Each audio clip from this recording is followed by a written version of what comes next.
Election 2016. A nation divided. On November 8th, this nation elected a new president. To say it was a political upset would be an understatement.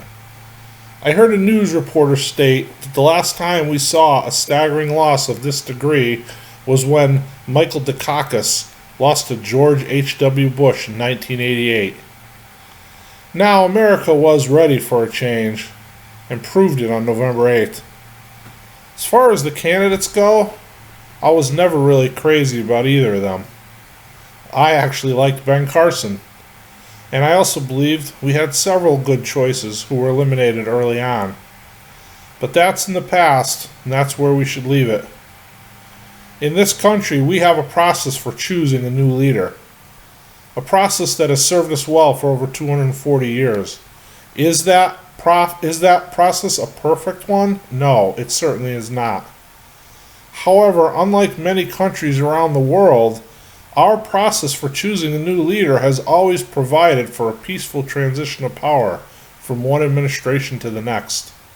The passing of the mantle of power has transitioned smoothly every single time in our nation's existence.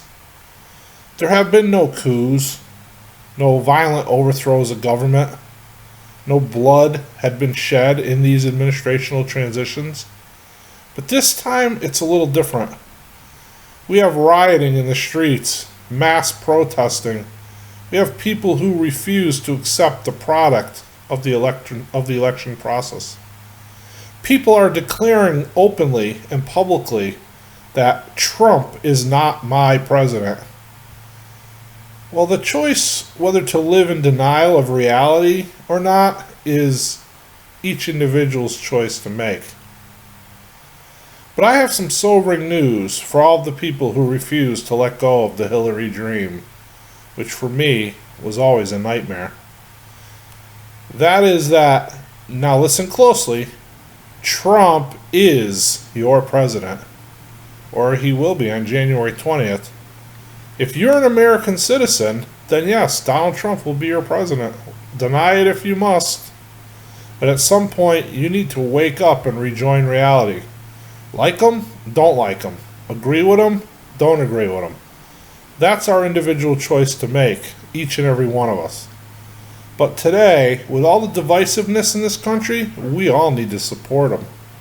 If you can't support him, at least support and respect the office he holds. This country needs to be united going forward. With everything going on in the world, we must present a united front. History has shown us many times that the fall of nations and empires have been caused from within, not from without. The forces outside our borders have always presented less of a threat than the forces right here in our streets and in our cities. Are we willing to let this great nation implode because we can't accept the product of a presidential election? Wake up and grow up, America. Our very existence depends upon it. Wipe your tears and accept the fact that the person you wanted didn't win, as each of us has had to do before in our lives, as I myself have to do now. The current president has made great progress in dividing this nation, racially, socially, and ethnically. We need to band together to end that legacy now, once and for all. In my opinion, we haven't had a decent president since Ronald Reagan. Is Trump going to be that president? Probably not. But we need to stand behind him. We need to give him his chance to make America great again. Whether he succeeds or fails is not within our control.